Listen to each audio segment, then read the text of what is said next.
Do you want your mind to be blown this morning? Look at that.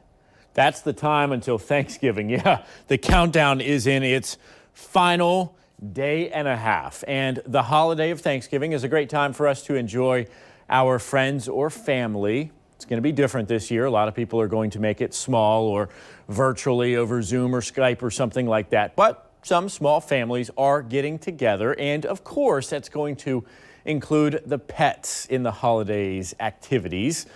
But we got to make sure that they are safe. So joining us this morning to talk more about ways to keep them away from the holiday hazards, our friend Dr. Barbara Bearden with the Clay Humane Society. Good morning to you.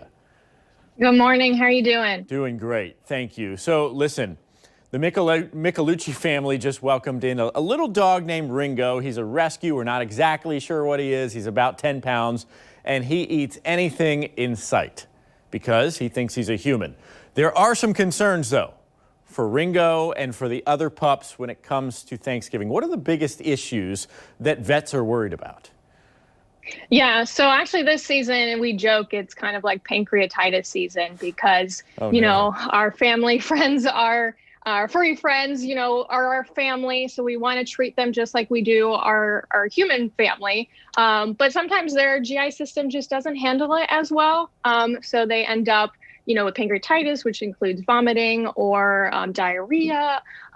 So we want to avoid, fatty foods and bones as well, because those can really irritate the GI system.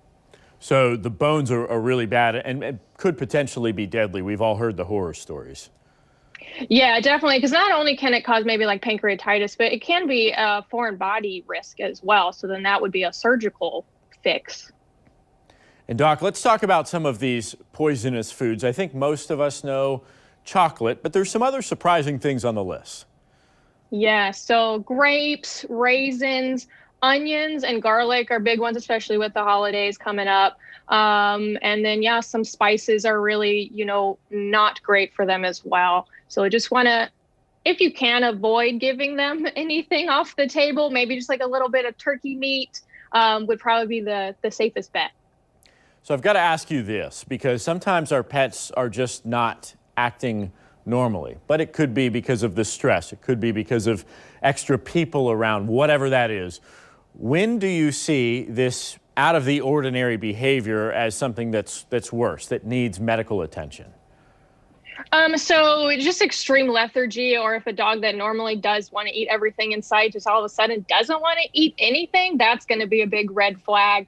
And then, of course, like I said, the vomiting and diarrhea, those are going to be the times when you want to bring your pet to the vet.